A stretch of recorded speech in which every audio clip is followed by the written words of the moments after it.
बुद्धाचं प्राप्त केल्यानंतर वयाच्या 5व्या वर्षी आपल्या कपिल वस्तू नगरीला येतात. 42व्या वर्षी आपल्या कपिल वस्तू नगरीला येतात आणि प्रथमतः आपला पिता शुद्धोधनाला भेटतात.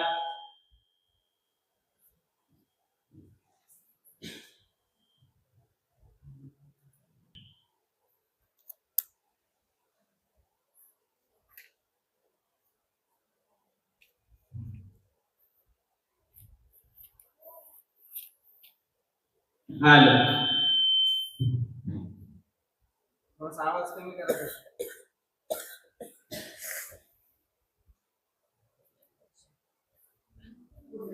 इकडे लक्ष द्या.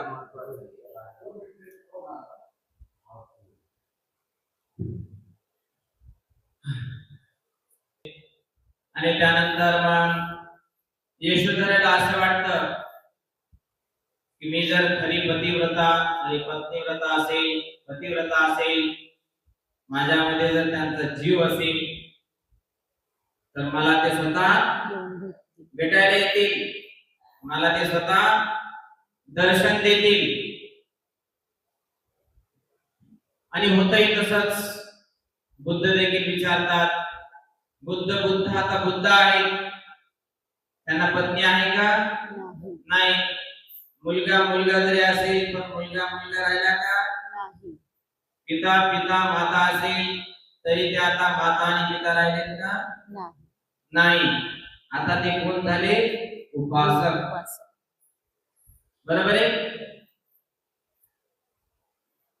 ज्यावेळेस शुद्धोधनाची भेट होते मग बुद्ध विचारतात की यशोधरा कुठे आहे? काय विचारतात? यशोधरा कुठे आहे? यशोधरा कुठे आहे? आणि यशोधरा आपल्या स्वतंत्र आपल्या महालामध्ये बसलेली असते. तर त्या ठिकाणी स्वतः भगवान बुद्ध जातात. आणि भगवान बुद्ध जातात तर तेव्हा त्यांच्यासोबत सारिपुत्र आणि महामोगल्य सोबत असतात. कोण असतात? सारिपुत्र आणि महामोगल्य. दोघांना बुद्ध भगवान म्हणतात की 7 वर्ष झाले आहे की तिने मला बघितले नाही, पाहिले नाही. कदाचित तिच्या भावना उचंबळून येतील, भावना विवस्ती होईल आणि मला स्पर्श करेल किंवा पाया पडेल तर तुम्ही त्या प्रसंगी काहीही करू नका. बघा, भगवान बुद्ध असं म्हणतात. आणि भगवान बुद्ध त्या ठिकाणी आतमध्ये जातात. तिची निष्ठा, तिची सत्यनिष्ठा आपल्या पतीचं प्रेम हे सर्व आठवून त्यांच्या चरणावर लोळण घेते आणि ढसाढसा रडायला सुरुवात करते. आणि त्या प्रसंगी तिचा सासरा देखील बाजूला जो बस ही सर्व करुण कहाणी तो आपल्या डोळ्यामध्ये टिपत असतो, बघत असतो.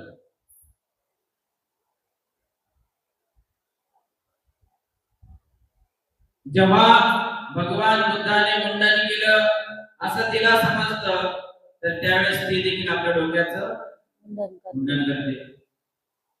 जेव्हा तिला समजलं की तुम्ही भिक्षा पात्रामध्ये खाता तर तेव्हा तिने देखील सोन्याचं ताट त्यागलं आणि मातीच्या पात्रामध्ये भोजन करायला लागले. जेव्हा तिने ऐकले की तुम्ही संन्यासी वस्त्र धारण केलं तेव्हा तिने देखील एका संन्यासा समान वस्त्र धारण करून एकांतवासाचं जीवन ती जगू लागली. ब्रह्मचर्याचं शुद्ध पतिव्रतेचं जीवन ती जगू लागली. जसं जसं तुम्ही केलं तसं तसं ती करत होती. बघा, यातून काय अर्थबोध होतो की यशोधरा ही आपल्या पित्याबद्दल फार एकनिष्ठ, त्याबद्दल सॉरी पित्याबद्दल म्हणजे पत्नी, सॉरी पती पतीबद्दल म्हणजेच आत्ताचा बुद्धाबद्दल बुद्धाबद्दल भक्ती निष्ठा एकनिष्ठता त्याची अपार होती, अथांग होती. बरोबर आहे की नाही?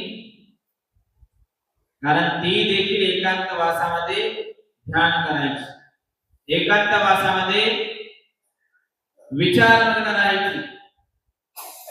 पण ती देखील जर संन्यासी झाली असती किंवा बाहेर तिने राजमाल सोडला असता तर नंतर आपल्या पश्चात राहुलाला कोणी पाहिलं असतं, आपल्या सासू सासऱ्याला कोणी पाहिलं असतं.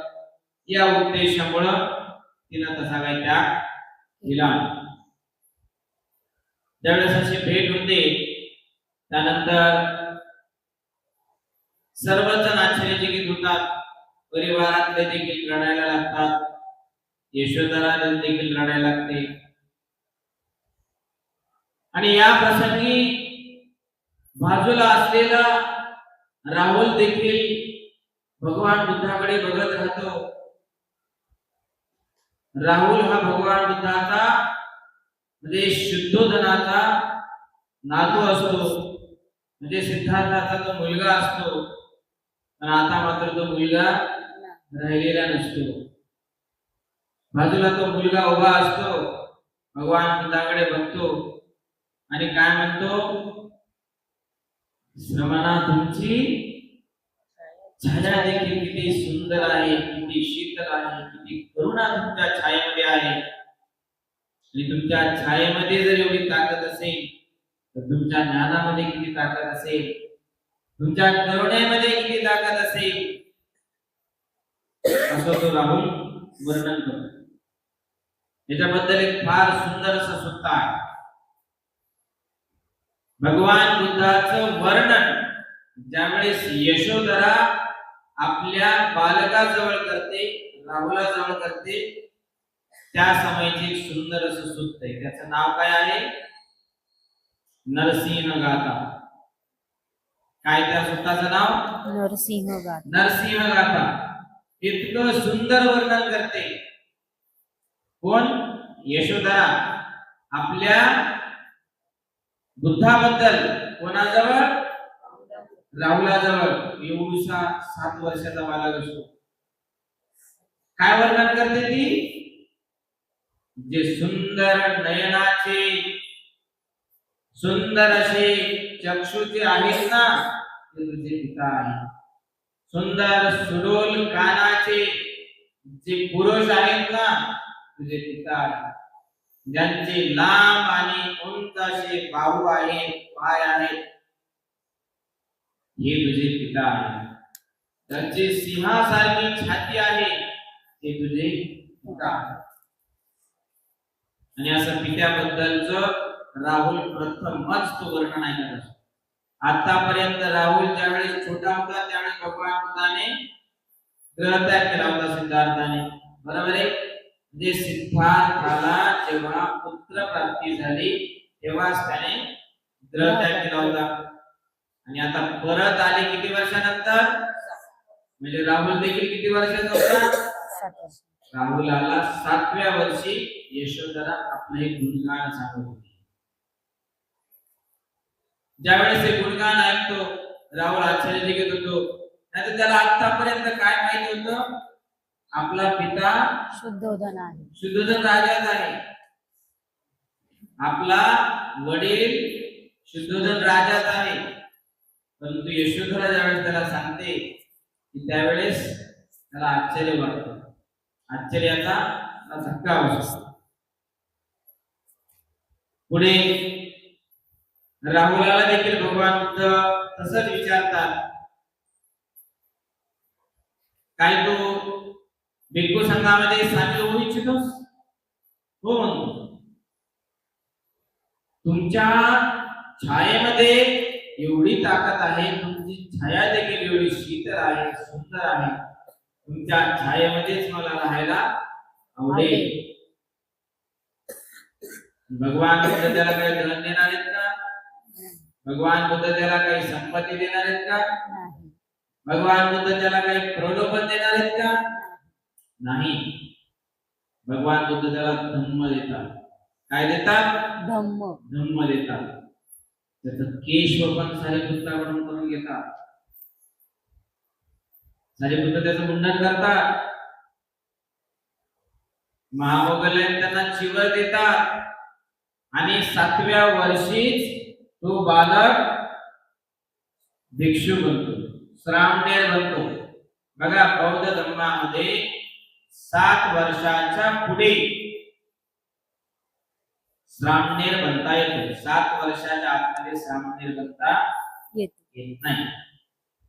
7 वर्षाच्याच पुढे भिक्खू बनता येतो. 7 वर्षाच्या आतमध्ये भिक्खू नाही. बनता येत नाही. किती वर्षाचा आहे? 10. हम्म. 7 वर्षाचा का म्हटलेले भगवान बुद्धाने? कारण एखादा मुलगा मुलगी ज्याचा हात आपला एका खांद्यापासून ते दुसऱ्या खांद्यापर्यंत पोहोचल्यानंतर पहिले लोक त्यांना शाळेत घ्यायचे, पहिले मध्ये ऍडमिशन करायचे. बरोबर आहे. भगवान बुद्धाने त्या काळामध्ये लॉजिक असं लावलं होतं. एखादा 7 वर्षाचा मुलगा झाला म्हणजे एखाद्याने एका दगडामध्ये त्याच्याने एका दगडामध्ये जर तो कावळा उडवू शकत असेल, उडू म्हणजे आता जिवंत मारायचा नाही, तर तो उडू शकत असेल तर त्या काळामध्ये तो सुजाण होता, जाणकार होता. 1 वर्षाच्या मुलाला म्हटलं मार दगड, कावळा राहतो इकडे मारतो दगड इकडे, त्याला दीक्षा देता येत नाही. 5, 6 पर्यंत नाही, 7व्या वर्षापासून पुढे त्याला धम्म दीक्षा देता येते किंवा श्रमण किंवा श्रामणेर त्याला म्हणतात. तर 7 वर्षाचा श्रामणेर होता, अल्पवयीन होता. सारिपुत्र मुंडन करतात, त्याला दीक्षित करतात आणि एही भिक्खवे म्हणतात. काय म्हणतात? एही भिक्खवे. राहुल भिक्खू संघामध्ये सामील होतो आणि तो राहुल भिक्खू संघामध्ये सामील होतो. बघा आणखी एक पुढची अशी कथा आहे की राहुल त्यावेळेस भिक्खू संघामध्ये सामील झाला तर राहुलाने त्याच्या आईची परमिशन घेतली होती का? नाही.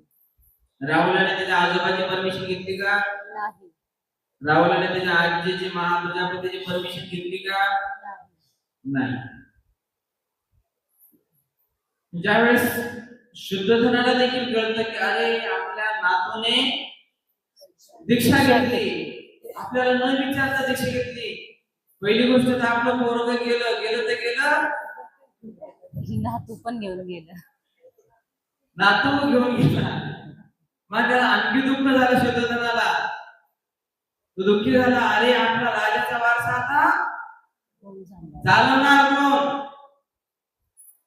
बाबा जायचं होतं तर तू जायचं होतं ना, नातवाला राहू द्यायचं असतं. पण नातवाला तो घेऊन गेला. या कारणामुळे तो शुद्धोधन आणखी दुःखी झाला, खिन्न झाला, अप्रसन्न झाला, तप्त झाला, द्वंद्वामध्ये तो अडकला. मग भगवान बुद्धाकडे जातो, पाया पडतो, अभिवादन करतो आणि याचना करतो की बनते भगवान कृपा करून इथून पुढे आपण भिक्खू संघामध्ये कुणालाही सामील करताना प्रथमतः त्यांच्या माता पित्याची तुम्ही परवानगी संमती घ्या, परवानगी घ्या. बघा भगवान बुद्ध होते म्हणजे न आई वडिलांची परमिशन घेता कोणाला दीक्षा देऊ शकत होते का? नाही. रट्टपाला सोबत काय केलं भगवान बुद्धाने? आई वडिलांची परमिशन तू तुझ्या आई वडिलांना विचार, तेव्हा मी तुला दीक्षा देतो. रट्टपालाचं आई वडिलांची त्यांनी परमिशन घेतली म्हणजे दीक्षा झाली. बरोबर आहे. पण ही अगोदरची घटना आहे आणि नंतर रट्टपालाची घटना आहे. पण या ठिकाणी रट्टपालाचं अगोदर धर्मांतर झालं आणि आपल्याला प्रकरण हे राहुलाचं आत्ता लागलं. बरोबर आहे. म्हणून भगवान बुद्धाला राजा शुद्धोधनाने विनंती केली की कृपा करून इथून पुढे आपण प्रथमतः एखाद्या मुला मुलीची सामने भिक्खू भिक्खूनी होताना त्यांच्या माता पित्याची संमती परमिशन परवानगी आपण अवश्य घ्या. तेव्हाच आपण त्यांना दीक्षित करा. दीक्षित करा, दीक्षा द्या. नाहीतर भगवान बुद्धावर आणखी आरोप प्रत्यारोप झाले असते आणि तसेही देखील परमिशन घेऊन देखील आरोप प्रत्यारोप झालेलेच आहेत. या भगवान बुद्धाने माझं घर उद्ध्वस्त केलं. नटपालाचा बाप काय म्हणत होता? या टाकल्यामुळे माझं घर सगळं उजाडलं. हो, सरक बाजूला, तुला भिकही देत नाही मी, जा. बरोबर आहे की नाही? तसं एक नाही, अशी कितीतरी उदाहरणं आपल्याला पाहायला मिळतात. बघा काय म्हणतात भगवान बुद्ध त्या राहुलाला, सोने रुपे रत्ने यापैकी माझ्याजवळ काहीच नाही बाळा, परंतु आध्यात्मिक धन स्वीकारायला तू तयार आहेस का? त्यामध्ये वाहून नेण्या इतका व जतन करून ठेवण्या इतका तू समर्थ असशील तर असले धन माझ्याकडे विपुल आहे. माझे आध्यात्मिक धन म्हणजे धर्माचा मार्ग आहे. धर्माचा मार्ग म्हणजे मध्यम मार्ग आहे. मध्यम मार्ग म्हणजे आर्य अष्टांगिक मार्ग. आर्य अष्टांगिक मार्ग म्हणजे चार आर्य सत्य आहे. चार आर्य सत्य म्हणजे दुःख, समुदाय, निरोध आणि अष्टांग मध्यमा पटिका मार्ग. परमोच्च आनंदाच्या प्राप्तीसाठी मनाच्या संस्काराच्या साधनेला ज्यांनी आपले जीवन वाहिले आहे अशांच्या संघात प्रवेश मिळावा अशी तुझी इच्छा आहे का? सगळ्याला आनंद देणारी अशी भिक्खूंची साधना आता व्रत आहे. काय तुला यामध्ये यायला आवडेल का? तुझी इच्छा आहे का? काय राहुल? होय. हो असं म्हणला का तो? मम्मीला विचारून येतो मी, ग्रँडपाला विचारून येतो मी, माझी ग्रँडमा काय म्हणे? हो, भगवान बुद्धाने त्याला त्याच ठिकाणी दीक्षित केलं. आणि अशा पद्धतीने राहुल भिक्खू संघात सामील झाल्याचे जेव्हा शुद्धोधनाने ऐकले तेव्हा त्याला अतिशय दुःख झाले. याच कारणामुळे झाले जे मी तुम्हाला सांगितलं. पुढे शाक्यांनी केलेले स्वागत. शाक्यांनी केलेले स्वागत. भगवान बुद्ध शाक्य देशी परतले तेव्हा आपल्या देश बांधवांत दोन तट पडलेले त्यांना आढळून आले. एक त्यांच्या बाजूने होता व दुसरा त्यांच्या विरुद्ध होता. मागे शाक्य व कोलीय यांच्यातील युद्धाच्या प्रश्नाबाबत जो वाद माजला होता आणि ज्यात त्यांनी फार महत्वाचा भाग घेतला होता, त्यावेळी शाक्य संघात झालेल्या मतभेदांची त्यांना आठवण झाली. त्यावेळच्या त्यांच्या विरोधकांनी यावेळी सुद्धा त्यांना प्रणिपात करण्याचे किंवा त्यांचा मोठेपणा मान्य करण्याचे नाकारले.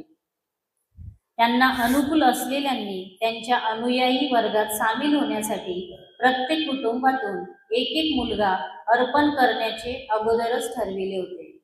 त्यांनी आता भगवंताच्या संघात प्रवेश करण्याचे व ते राजगृहाला परतताना त्यांच्याबरोबर जाण्याचे ठरवले. ज्या कुटुंबांनी एक एक मुलगा संघाला अर्पण करण्याचे ठरवले होते त्यात अमितोदनाचे कुटुंब होते. अमितोदनाला 2 मुलगे होते. एकाचे नाव अनुरुद्ध, त्याला अगदी लाडात वाढवले होते. दुसऱ्याचे नाव होते महानाम. महानाम अनुरुद्धाकडे जाऊन म्हणाला, तू तरी संसार त्याग कर किंवा मी करतो. आणि अनुरुद्धाने उत्तर दिले, माझी प्रकृती नाजूक आहे. कौटुंबिक जीवन सोडून गृहहीन अवस्थेत राहणे मला अशक्य आहे, म्हणून तूच तसे कर.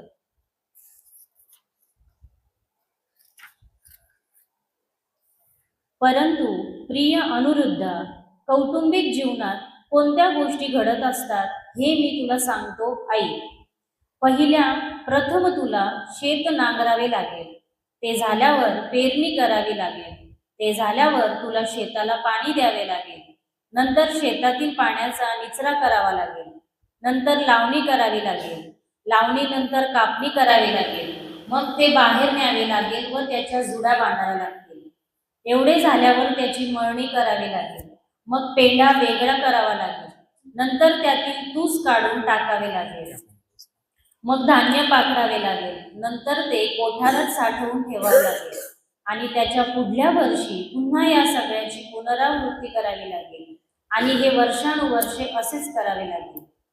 हे काम कधीच संपत नाही. आपल्या श्रमांना कधी अंतच नसतो. काम कधी संपेल? श्रमाचा शेवट केव्हा होईल? आपल्या पंचेंद्रियांच्या सुखोपभोगांना न मुक्ता आपल्याला विश्रांती कशी मिळेल? प्रिय अनुरुद्धा, काम हे कधीच संपत नाही. आपल्या श्रमांना कधी अंतच नसतो. मग कौटुंबिक कर्तव्य करण्याचा विचार तू कर. मीच कौटुंबिक जीवन सोडून गृहहीन अवस्थेत राहण्यास जातो, अनुरुद्ध म्हणाला. आणि शाक्य अनुरुद्ध आपल्या आईकडे जाऊन म्हणाला, आई, कौटुंबिक जीवन सोडून गृहहीन अवस्थेत राहण्यास जाण्याची माझी इच्छा आहे. त्यासाठी मला परवानगी दे. शाक्य अनुरुद्धाने याप्रमाणे म्हटल्यावर त्याची आई त्याला म्हणाली, लाडक्या अनुरुद्धा, तुम्ही दोघे माझे लाडके पुत्र आहात आणि तुमच्यात कोणताही दोष मला दिसत नाही. माझ्या इच्छेविरुद्ध केवळ मृत्यूमुळे एके दिवशी तुमची व माझी ताटातूट होईल. परंतु मी जिवंत असताना तुम्ही कौटुंबिक जीवन सोडून गृहहीन अवस्थेत जावे, याला मी कशी संमती देऊ? पुन्हा एकदा अनुरुद्धाने तीच विनंती केली आणि त्याला तेच उत्तर मिळाले. अनुरुद्धाने आपल्या आईला तिसऱ्यांदा तीच विनंती केली. त्यावेळी शाक्य राजा भद्दीय याची शाक्यांवर सत्ता होती आणि तो अनुरुद्धाचा मित्र होता. त्यामुळे राजा संसार त्याग करणार नाही असे वाटून ती अनुरुद्धाला म्हणाली, लाडक्या अनुरुद्धा, जर राजा शाक्य भद्दीय याने संसार त्याग केला तर तूही त्याच्या बरोबर जा.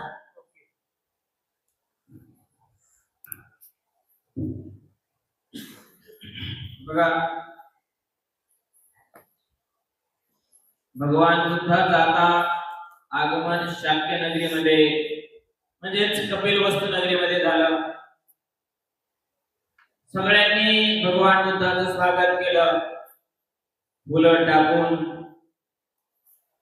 स्वागत केलं, सत्कार केला, त्यांना यथोचित भोजन दान इत्यादी वगैरे दिलं. आणि सर्वांनी असं ठरवलं की ज्याप्रमाणे भगवान बुद्ध आपल्या शाक्य कुळातील आहेत, तर आपण देखील आपल्या कुळातला एक एक मुलगा दान करा. दान दिला पाहिजे. कशासाठी दान दिला पाहिजे? धम्मासाठी. धर्मासाठी दान दिला पाहिजे. बघा, हीच परंपरा कोणते कोणते देश चालवतात? Sri Lanka, Sri Lanka, good. Thailand, Thailand, good. Myanmar, good. Nepal, Nepal, Nepal पण व्हेरी नाईस. चायना मध्ये पण आहे.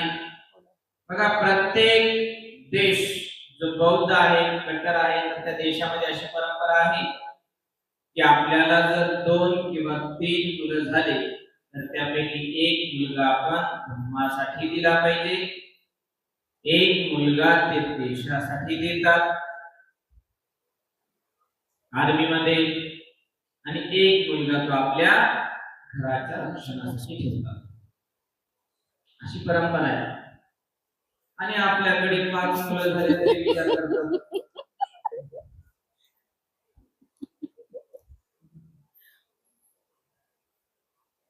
एक जरी सोडून गेला तर मला 4 जण काळजी घेतील, 4 जणी सोडून 4 जरी सोडून गेली तर मला 3 काळजी. 5वा तरी काळजी घेईल. या इच्छेपुढे एकाला पण भिक्षू तर काय सामनेर पण बनवत नाही हो. किती शोकांतिक आहे है की नाही? आणि परत म्हणतात आम्हाला चांगली बुद्धीची पाहिजे, ग्रंथ वाचायला पाहिजे. ग्रंथी काय झाडाला टल्लं टाकतात? सोडून आणले की भाषा वाचायला टाळी दिलं नाही ना. बनतेजी तुमच्या उदरामध्ये जन्म घेतात, समाजामध्ये शिक्षण प्रशिक्षण त्यांचं धार्मिक आध्यात्मिक शिक्षण होतं, तेव्हा तुम्हाला ते प्रोव्हाइड करतात. बरोबर आहे की नाही? हा, का बनतेजी लोकांची काही शेती असते? हा, नांगरणी कोळपणी उकरणी झाले तयार असं काही नसतं. शाक्याने तसा निर्धार केला होता की आपण एक एक मुलगा एका कुटुंबातून आपण समर्पण करायला पाहिजे, आणि त्या पद्धतीने बऱ्याच जणांनी समर्पण देखील केले होते. बऱ्याच जणांनी बुद्ध ज्यावेळेस आले तर त्यावेळेस भगवान बुद्धाच्या भिक्खू संघामध्ये आपले आपले मुलं देखील भगवान बुद्धाच्या वटीत टाकले होते, पदरात टाकले होते, चिवरात टाकले होते, भिक्खू संघाला दत्तक दिले. त्यापैकी त्यांच्या एक चुलत्याचा मुलगा कोण होता? चुलता तो अमितोदन. काय ना त्यांच्या मुलाचं? अनिरुद्ध आणि महानाम. आणि अनिरुद्ध महानाम बडा था, अनिरुद्ध छोटा था. महानाम काय म्हणतो अनिरुद्धाला? नाही नाही, मी दीक्षा घेत नाही, तू दीक्षा घे. अनिरुद्ध म्हणतो नाही नाही, मी दीक्षा घेत नाही, तू दीक्षा घे. दोघांचं भांडण कशामुळं? दीक्षा घेण्यामुळं. बरोबर आहे की नाही? मला भक्तीजी नाही म्हणायचं, तू बन. तो म्हणतो मला भक्तीजी नाही म्हणायचं, तू बन. मग महानाम आता मोठा त्याला समजून सांगतो की बघा अनिरुद्धा, की आपल्याला शेती असते, मग ती शेती अगोदर नांगरावी लागते, मग वखरावी लागते, मग पीक पेरावं लागतं, मग परत सण तण जे गवतकडे असतं त्याला उपटावं लागतं, ते काढावं लागतं, आणि नंतर त्याला परत खत बी बियाणे भरावे लागतात, परत त्याच्या वाढीची वाट पाहावी लागते. आणि असं करता करता नंतर कधीचा कधी 5-6 महिन्यानंतर डोक्याला ताप, पश्चाताप, जगताप देऊन देऊन ते आपल्याला शेतीतलं अन्न मिळतं. किती डोक्याला ताप आहे, तू सहन नाही करू शकणार आहे. त्याच्यापेक्षा तू काय कर, दीक्षा घे, भिक्षू बन, मी सगळा गृहस्थ जीवनाचा ताण सांभाळतो. आता भावाचा ऐकतो आणि आपल्या आईकडे जातो आणि काय म्हणतो, रट्टमाला सारखंच की आई आई मला भिक्षू होण्यासाठी परमिशन दे. बघा अनिरुद्धाने आईला विचारलं, रट्टमालाने आई वडिलाला विचारलं. बरोबर आहे ना? पण राहुलाने विचारलं होतं का? नाही, कारण त्या काळामध्ये तशा विनयाचा नियमाचा ऑर्डिनन्सचा जन्म नव्हता. जसे जसे भगवान बुद्धाच्या काळामध्ये विनय नियम बनत गेले तसे तसे विनय आणि नियम पुढे पुढे बनत गेले. काय म्हणते अनिरुद्धाची आई की तुम्ही माझे दोघं लाडके आहात, अतिशय प्रिय प्राणपणाचे तुम्ही पुत्र आहात, आणि तुम्हाला मी चिवर घेण्यासाठी भिक्षू बनण्यासाठी कशी संमती देऊ? काय म्हणते अनिरुद्धाची आई, तुम्हाला चिवर घालण्यासाठी मी परमिशन देणार नाही. तुम्हाला जर भिक्षू व्हायचं ना तर एक आठ आहे. म्हणजे काय आठ आहे? आता बघा शुद्धोधन राजा हा शाक्य राजाचा राजा होता, तो आता रिटायर झाला होता. आता शाक्याचा राजा कोण झाला होता? भद्दिय झाला होता. कोण झाला होता? भद्दिय झाला होता. तर शुद्धोधन रिटायर झाला असता आणि सिद्धार्थने गृहत्याग केला नसता तर कोण झाला असता राजा? सिद्धार्थ झाला असता. कोण झाला असता? सिद्धार्थ झाला असता. आनंद का तुम्ही आलं परत आनंद नाही ना? सिद्धार्थ राजा यासाठी नाही झाला की त्याने संसारामध्ये एवढं दुःख बघितलं म्हणून त्याने गृहत्याग केला. बरोबर आहे? सिद्धार्थाचे वडील शुद्धोधन रिटायर झाले तेव्हा मग जनमत, लोकमत, प्रजातंत्र, लोकशाही, डेमोक्रेसीच्या अंतर्गत राजा कोण झाला?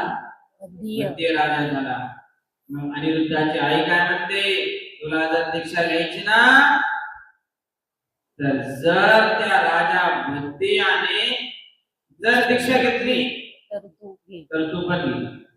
मोठी आठ किती? आठ मोठी आहे.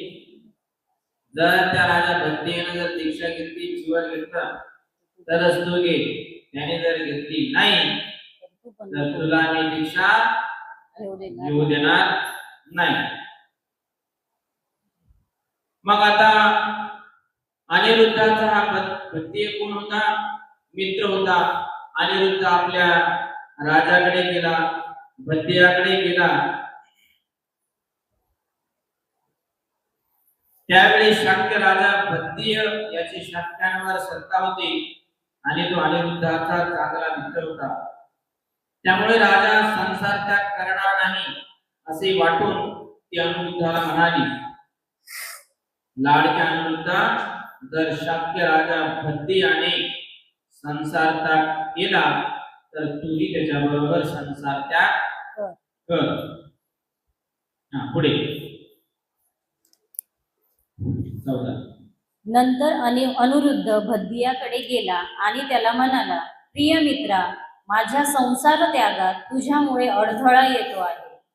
मग प्रिय मित्रा, मी तो अडथळा दूर करतो. मी तुझ्या बरोबरच आहे. तुझ्या इच्छेप्रमाणे तू संसार त्याग कर.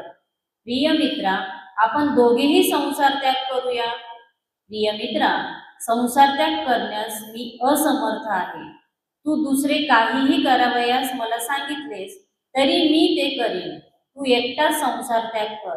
भद्दिय म्हणाला, प्रिय मित्रा, जर तू संसार त्याग केलास तरच मीही करावा असे आईने सांगितले आहे. आणि तूही आत्ताच म्हणालास की जर तुझ्या संसार त्यागात माझ्यामुळे अडथळा येत असेल तर तो अडथळा दूर करतो. मी देखील संसार त्यागास तुझ्या इच्छेप्रमाणे तुझ्या बरोबर आहे. म्हणून प्रिय मित्रा, आपण दोघेही संसार त्याग करूया. शाक्य राजा भद्दिय अनिरुद्धाला म्हणाला, प्रिय मित्रा, 7 वर्ष थांब. 7 वर्षानंतर आपण बरोबर संसार त्याग करू. प्रिय मित्रा, 7 वर्ष हा फार दीर्घ काळ आहे. मी 7 वर्ष थांबू शकत नाही. भद्दियाने ती मुदत 6 वर्षांवर आणली आणि क्रमक्रमाने ती 1 वर्षावर आणली. मग 7 महिन्यांवर आणि क्रमक्रमाने ती 1 महिन्यावर आणि मग 1 पंधरवड्यावर आणली. प्रत्येक वेळी अनिरुद्ध म्हणाला, इतका दीर्घ काळ मी थांबू शकत नाही. मग राजा म्हणाला, मित्रा, माझ्या पुत्रावर व भावांवर राज्य सोपवीपर्यंत 7 दिवस थांब. 7 दिवस म्हणजे काही फार नव्हते. तितका वेळ थांबण्यास मी तयार आहे. अनिरुद्धाकडून त्याला उत्तर मिळाले. याप्रमाणे शाक्य राजा भद्दिय, अनिरुद्ध, आनंद, भगू, किंबीर आणि देवदत्त हे पूर्वी जसे क्रीडोद्यानावर चतुरंग सेनेसह मिळून जात असत तसे यावेळीही चतुरंग सेनेसह ते 6 जण आणि त्यांच्या बरोबर उपाली नावाचा न्हावी असे सगळे मिळून 7 जण बाहेर पडले. काही अंतर चालून गेल्यानंतर त्यांनी आपल्या सेनेला परत पाठवले आणि शेजारच्या जनपदात त्यांनी प्रवेश केला. आपल्या चांगल्या चांगल्या वस्तू त्यांनी काढल्या आणि त्या आपल्या वस्त्रात गुंडाळून त्यांनी त्याचे एक गाठोडे बांधले आणि ते उपाली न्हाव्याला दिले. म्हणाले, मित्रा, तू आता कपिल वस्तूला परत जा. तुझ्या उदरभरणासाठी या वस्तू तुला पुरतील. आम्ही आता भगवान बुद्धाकडे जातो. आणि मग ते पुढे गेले. ते पुढे चालू लागले आणि उपाली घरी जाण्यासाठी परतला. साधू साधू साधू. बघा किती तळमळ दिसून येते आपल्याला त्या अनिरुद्धाची. काय म्हणतो अनिरुद्ध, की तू जर दीक्षा घेतली तरच माझी आई तर मला मला परत पण दीक्षा घ्यायला मिळेल आणि तू जर दीक्षा घेतली नाही तर तर मला पण दीक्षा घ्यायला परवानगी मिळणार नाही. अनिरुद्ध त्या राजाकडे जातो, मित्र म्हणून मित्राच्या नात्याने काय म्हणतो, अरे राजा, तू माझ्या या भिक्षू बनण्यामध्ये अडथळा व्हायला लागला, तू माझ्या भिक्षू बनण्यामध्ये अडथळा व्हायला. अडथळा व्हायला लागला, ऑब्स्टेकल व्हायला लागला. आता काय कर, तू माझा तो अडथळा दूर कर. राजा म्हणतो ठीक आहे, तुझा एवढं सगळं अडथळा आहे ना, तर मी तुझा अडथळा दूर करतो आणि काय जी तुझी इच्छा असेल पूर्ण करतो. पूर्ण करतो. काय वाक्य म्हणतो तो, मी तुझा अडथळा जो असेल मी दूर करतो आणि तुझी इच्छा मी पूर्ण करतो. आता हा शब्द जो अनिरुद्ध ध्यानातच ठेवतो.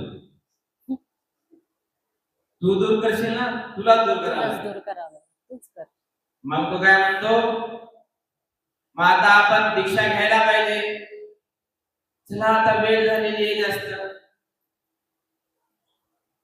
आणि आता आपण दीक्षा घेण्याची योग्य वेळ आहे.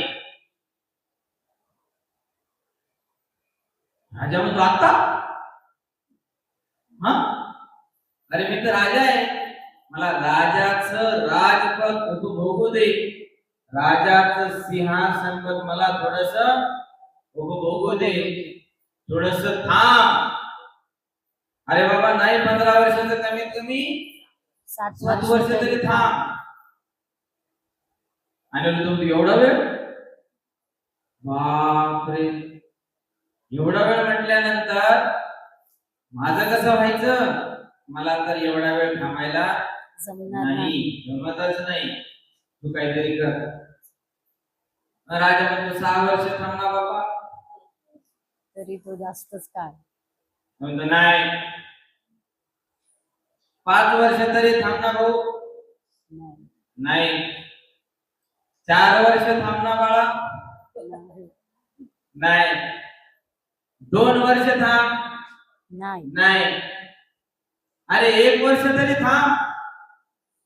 नाही, 12 महिने थांब.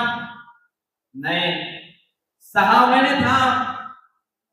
नाही, 3 महिने थांब. नाही. नाही, अरे 1.5 महिना थांब. नाही. नाही, 1 महिना तरी थांब ना. आता तो विचार करतो, 1 महिना, अच्छा, नाही नाही, कॅन्सल. 1 महिना लय होऊ लागलं ना, थोडस लवकर घ्या ना. आणि मग तो काय म्हणतो, 1 महिना जास्त होऊ लागला, थांब, 15 दिवस तरी थांब. 15 दिवस एवढे, 2 हप्ते नाही होत माझ्याकडून शक्य. मग राजा काय म्हणतो, ठीक आहे, हप्ताभर तरी थांबशील का नाही. ठीक आहे म्हणजे बाबा, आता हप्ताभर तरी थांबतो. मग हप्ताभर राजा थांबतो आणि आपले आपले घरचे घरगुती सगळे काम धंदे सगळे आपल्या मुलाच्या हातामध्ये देतो, किंवा सगळं राज्य. त्या काळामध्ये राजपद त्यागून राजा अनिरुद्ध असेल, किंवा राजा भक्ती असेल, अनिरुद्ध असेल, किंबीर असेल, आणखी काय काय आहे, देवदत्त असेल, भगू, आणि उपाली असेल, आनंद, भृगू असेल, आनंद असेल, हे 7 जण मिळून काय करतात, एका विचाराने भिक्षू होतात. बघा, 6 जण तर राजाचेच पोरं असतात, बरोबर आहे की नाही. कोणते कोणते, भद्रीय राजा असतो, अनिरुद्ध, आनंद, भृगू, किंबीर, देवदत्त. हे तर एकूण एक राजघराण्यातील शाक्य घराण्यातील असतात, परंतु उपाली मात्र राजघराण्यातला नसतो. उपाली कोण असतो, नावी, नावी असतो. नावी मध्ये कोण, केश कर्तन करणारा. बघा, हे सगळे दीक्षा घेण्यासाठी भगवान बुद्धाकडे जातात आणि सगळं आपला अलंकार वस्त्र एका काठोड्यामध्ये बांधतात आणि एका झाडाला लटकवतात. आणि उपालीला काय म्हणतात, हे गठुड तुलाच राहू दे, याच्यामध्ये काय जे धन जड गवायने अलंकार जे असतील सगळं आता तुझ्या नावावर. उपाली खुश होतो, वा मला तर भारी भारी कपडे भेटले, मला तर सोनं नाणं आयतच भेटलं. परंतु हा विचार काही क्षणार्धापुरता असतो आणि नंतर उपाली विचार करतो, अरे काय करू मी या वस्त्राचा, लोक पाया पडतात चिवरच्या, लोक किती आदर सन्मान करतात, अरे लोक कितीतरी अभिमान भिक्षूचा बाळगतात, आपण देखील तर त्यांना पाहिजे. काय झालं मी नाव येत, काय झालं मी केश करताना येत. हे शाक्य लोक अभिमानी असतात, शाक्य लोक गर्विष्ठ असतात, शाक्य लोकांमध्ये इगो आहे, शाक्य लोकांमध्ये अहंकार मीपणा गर्व आहे. का मी दीक्षा घेऊ नये. भगवान बुद्धाकडे प्रथमतः उपाली पोहोचतो आणि भगवान बुद्ध शाक्य जे 6 जण आले होते त्यांच्या समोर प्रथमतः उपालीला भगवान बुद्ध दीक्षित करतात आणि मग नंतर त्या 6 जणांना दीक्षित करतात आणि 6 जणांना देखील उपालीचं वंदन अभिवादन करायला लावतात आणि आपला अहंकार गळून पाडायला लावतात, अहंकार शून्य करायला लावतात. असे आपल्याला भगवान बुद्ध होते. अशा पद्धतीने 7ही जणांनी दीक्षा घेतली आणि आनंदाने ब्रह्मचर्य जीवनाचा सुख भोगू लागले. बघा अशा पद्धतीनं शाक्य संघामध्ये राज्यामध्ये भगवान बुद्धाचं आगमन झालं. एक नाही तर अनेक असे कितीतरी शाक्य राजवंश शाक्य कुल एकूण संघामध्ये सामील झाले. बरोबर आहे. आज आपण इथंच थांबूया. सर्वांप्रती मंगलाची भावना. भवतो सर्वमंगला राखान्तो सर्वदेवता सर्वभूतानुभावेन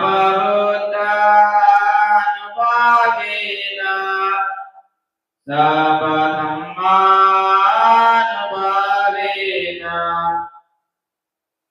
सर्वसंघानुभावेन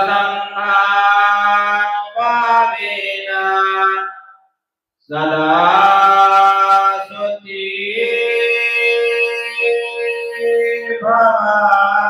भवन्तु ते. साधु साधु साधु. बुद्धं नमामि, धम्मं नमामि, संघं नमामि.